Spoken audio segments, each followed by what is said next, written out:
E para falar do amor de Deus, para falar de personagens que fizeram a diferença na história, que estão na Bíblia não por acaso, mas que por motivos compreensíveis, motivos de nos edificar, motivos de fortalecer nossa fé, tá? E pensando nisso, eu fiz um vídeo e o tema de hoje é os 3 segredos dos testes de Gideão. Para falar sobre isso, eu vou estar lendo o livro de Juízes aqui com vocês.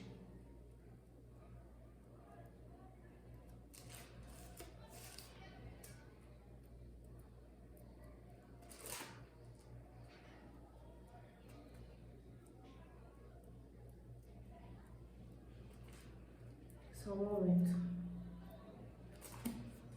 Capítulo 7, tá? Eu vou ler Juízes capítulo 7, versículo 2 ao 7, que diz assim: O Senhor Deus disse a Gideão: Você tem gente demais, e por isso não posso deixar que vocês derrotem os midianitas. Se eu deixar, vocês poderiam pensar que venceram sem a minha ajuda. Anuncie ao povo o seguinte: quem estiver com medo, que saia do monte Gilboa e volte para casa. Gideão anunciou, e 22.000 voltaram, mas 10.000 ficaram. E o Senhor disse a Gideão: ainda é gente demais, leve todos até as águas, e ali eu separarei os que irão com você. Se eu disser que um homem deve ir com você, ele irá. Se disser que outro não deve ir, ele não irá. Aí Gideão fez com que os homens descessem até as águas, e o Senhor Deus lhe disse: Todos os homens que lamberem a água com a língua, como fazem os cachorros, devem ser separados dos que se ajoelharem para beber. 300 homens juntaram água nas mãos e lamberam. Todos os outros se ajoelharam para beber. Aí o Senhor disse a Gideão: Com estes 300 homens que lamberam a água, eu libertarei vocês e lhes darei vitória sobre os midianitas. Diga aos outros que voltem para casa. Só até aqui. Nessa reflexão aqui eu quero fazer algumas observações. Observações essas que, por sinal, já estão registradas aqui. E a primeira delas é algo que Deus deixa bem claro a Gideão, né? Que quantidade não significa qualidade. Havia muitos homens, mas poucos estavam dispostos a vencer.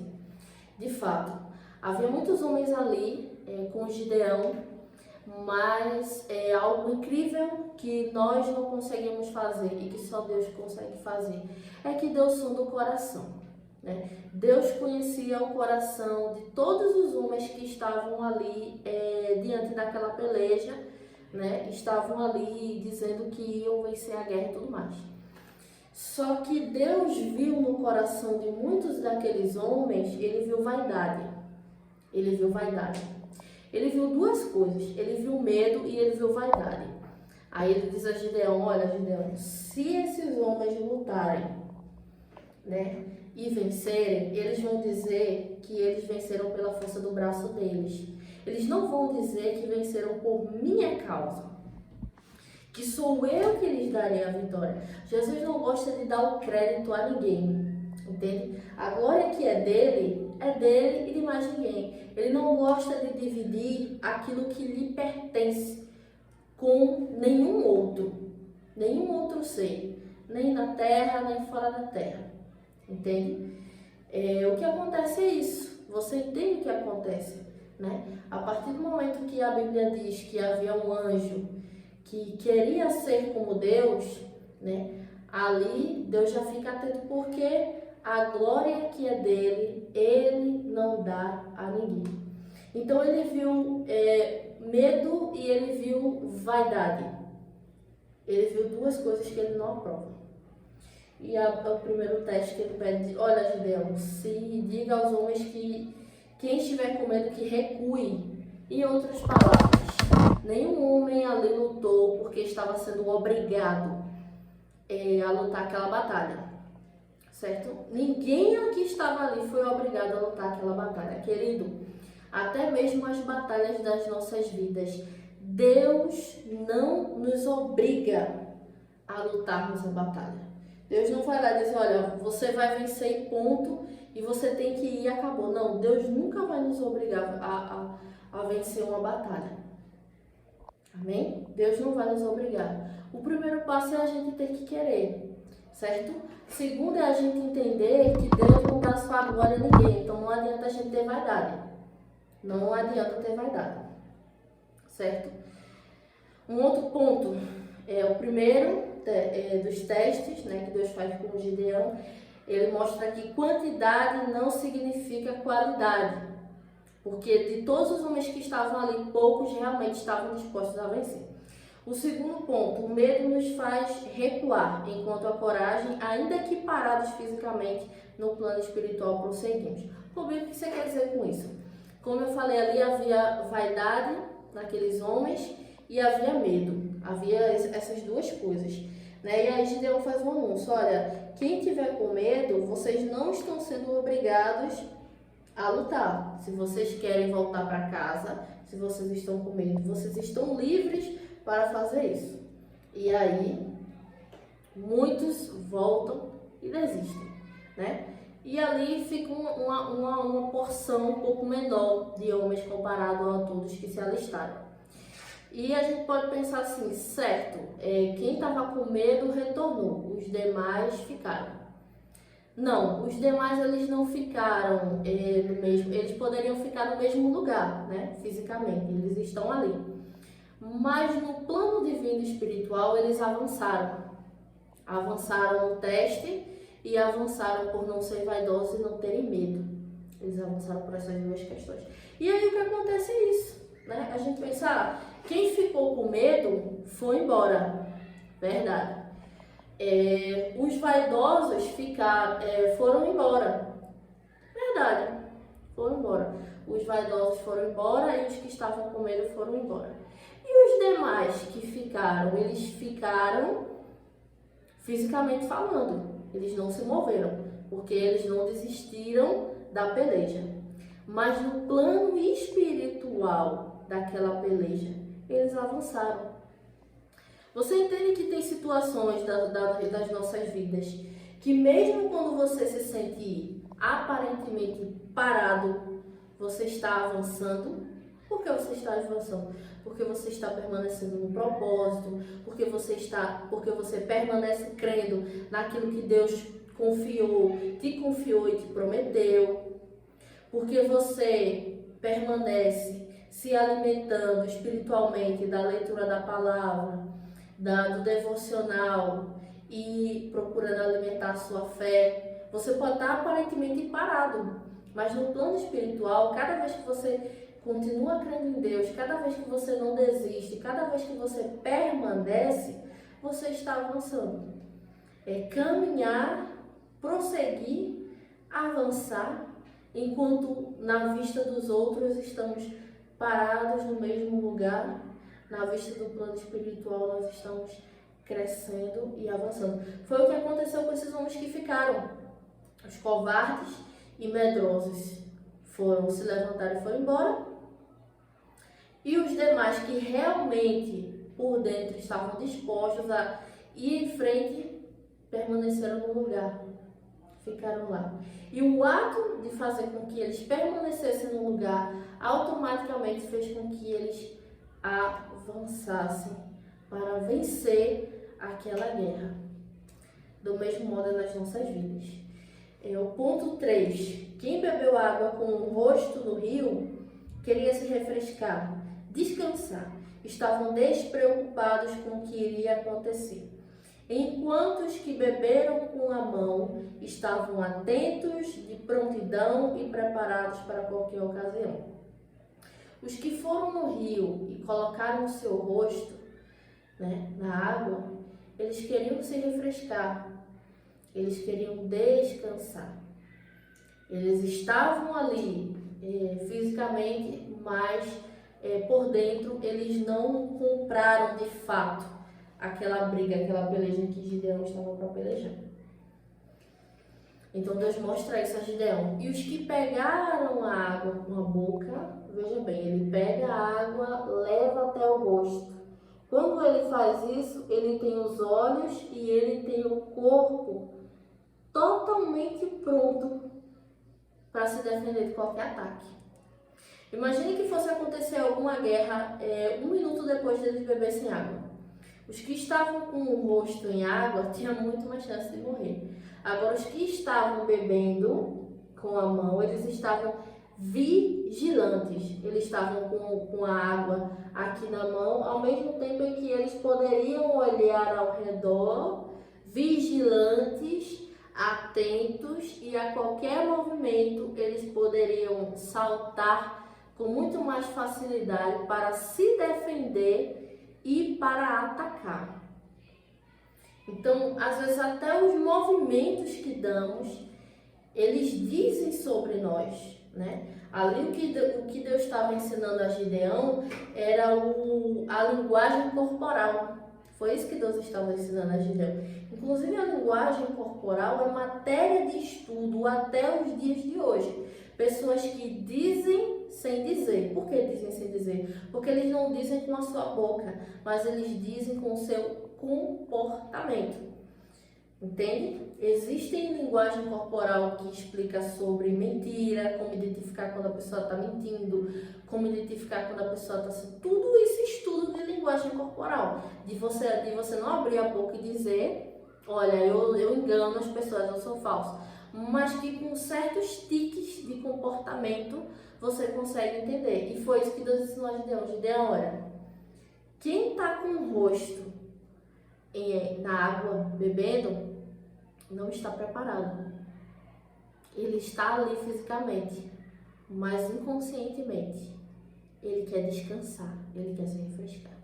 Agora, quem coloca a água na mão e leva até o rosto, o comportamento dele está dizendo que ele está pronto, que ele está de prontidão e que ele está vigilante para qualquer coisa que acontecer. Colocar a água na mão do rosto, em comparação às nossas vidas, eu posso comparar com o quê? Independente das responsabilidades e das obrigações que a gente possa ter, que a gente demonstre a Deus comportamento de prontidão, comportamento de vigilância, comportamento de quem está preparado para enfrentar e para vencer. Ciente de que ninguém vai para a batalha sozinho, de que ninguém vai para a batalha por você mesmo, de que ninguém vai pelejar com a força do seu braço, mas com a mão e a força poderosa de Deus. O nosso corpo e a nossa vida é apenas uma representação, uma porcentagem pequena da grandiosidade, da grandeza do que Deus é na nossa vida e das vitórias que Ele nos concederá através do nosso comportamento de vigilância e prontidão. Conclusão: mesmo que pareçamos poucos ou pequenos, como aqueles 300, o que importa para Deus é estarmos verdadeiramente prontos para viver os seus desígnios e vencermos qualquer situação que nos sobrevier a postos. Quantidade, repetindo, não significa qualidade. Se você se sente pequena, eu sou o único que oro na minha casa, eu sou o único que tem o desejo de buscar Deus verdadeiramente. Quantidade não significa qualidade, tá? Se você é o único, mas que no seu coração há desejo, a fé, a amor, a bondade, tenha certeza que isso já é o suficiente para você vencer. Eu lembro que Deus teve uma conversa com Abraão e disse: Abraão, eu vou destruir Sodoma. Mas Ló estava lá. Aí Deus disse: mas Deus, Ló está lá, tem um homem justo. Se tiver 50 homens justos na cidade, o Senhor vai destruir ele? Não. Mas se tiver 10? Não. Aí ele pergunta, Senhor, me perdoe por te incomodar de novo, mas eu preciso saber. Se tiver só um homem justo, o Senhor livraria? Ele disse: se tivesse só um, eu livraria, porque para Deus o que importa é a qualidade do nosso coração, mesmo que seja de só um. E Deus manda anjos, resgata Ló e traz ele de volta. Tira Ló daquela cidade e destrói a cidade. Mas o justo Ló, que ele identificou, ele foi preservado. Um homem só. Vou dizer, mas eu sou um homem, não tem problema, né? Aqui na terra poderia dizer. Mas para Deus não, para Deus um é importante. Basta que um se levante e diga assim, eu vou dar o meu melhor a Deus. Eu vou entregar essa causa a Deus porque eu quero que Deus me dê vitória. Basta que um faça isso, que já é o suficiente. Aqui foram 300. E para Deus já era mais do que suficiente para conceder a vitória. 300 sem vaidade, porque os vaidosos foram embora. 300 sem medo, porque os medrosos foram embora. E 300 preparados, porque os despreparados foram embora. Vamos lá. Com ele não tem outra alternativa a não ser vencer. E mesmo que pareça que em algum momento perdemos aquilo, aquilo foi apenas experiência para nos fortalecer, para que possamos receber algo maior do que antes da sua parte. Mesmo que você falar, teve um momento que realmente eu perdi na minha vida. Teve um momento que eu achei que Deus estava comigo, que tudo ia dar certo, mas filho, se não deu certo, se não aconteceu, não é porque você perdeu, não, é porque foi livramento mesmo, tá? Não é porque você perdeu, não é porque... Gente, a vida em Cristo não quer dizer que só vencer, você está vencendo de fato. Mas algumas perdas podem ser livramento, ensinamento, experiência para algo maior que nos será entregue da parte de Deus. Você crê nisso? Você lembra quando Jacó foi trabalhar para o tio dele, Labão? Ele trabalhou 7 anos, foi enganado porque ele pensou que seria dado uma esposa, mas foi dado outra. Ele foi enganado, trabalhou mais 7 anos e Jacó começou a enriquecer e o tio dele mandou Jacó embora. Colocou Jacó para fora, e para pensar, Jacó perdeu. Jacó trabalhou 14 anos para o tio dele. O tio dele mandou ele embora, ficou com as riquezas dele. Jacó perdeu. Mas quem foi Jacó? Quando teve aquele encontro com o anjo, como foi chamado de Israel. Toda a nação de Israel representa Jacó hoje. Será que Jacó perdeu? O tio dele perdeu, mas Jacó... Não, ele não perdeu. Quem está em Deus nunca perde. Mesmo que pareça que em alguma situação foi perdido, só parece. Mas para Deus foi preparação na nossa vida, experiência na nossa vida, para que a gente possa mais na frente encontrar algo maior. Vou ler aqui 2 versículos. Um é Isaías 41:10. Não temas porque eu sou contigo, não te assombres porque eu sou o teu Deus. Eu te fortaleço, te ajudo e te sustento com a destra da minha justiça. Para que mais? Se você já tem Deus, você não precisa de mais nada. Você não precisa de mais nada para vencer. Se você já tem Deus, você já tem tudo. Romanos 8:18, para finalizar. Eu penso que o que sofremos durante a nossa vida não pode ser comparado de modo nenhum com a glória que nos será revelada no futuro. Nada do que passamos aqui, seja perdendo, eu estou falando perdendo, porque a gente pode perder em uma coisa, mas ganhar experiência, ganhar maturidade, ganhar ferramentas necessárias para prosseguirmos com algo maior. Então, mesmo que pareça que a gente perca ou que a gente ganhe, nada aqui nessa terra, por mais majestoso que a gente possa receber, há de se comparar com a glória que nos será revelada no dia do Senhor Jesus Cristo. Então, existe uma vitória maior do que todas as vitórias que a gente possa receber nessa terra, porque só em Cristo nós somos mais do que vencedores. Me desculpa, tá? Por alguma palavra ou outra que eu possa ter me confundido aqui, mas eu espero que a tua vida seja fortemente edificada. E se você já tem Deus, você já tem tudo o que precisa para vencer. Veja o que aconteceu com Gideão. Eram só 300 homens, corajosos, fiéis, leais e preparados. Se você tem isso, meu filho, se você tem essas características desses 300, eu te garanto, você já tem todo o suficiente para vencer. Porque com Deus na frente, a gente sai protegido, guardado e livre para vencermos com fé e com graça e agradecer a Ele sobre todas as coisas, do que Ele já fez e do que Ele ainda fará na nossa vida. Amém? Deus abençoe a tua vida.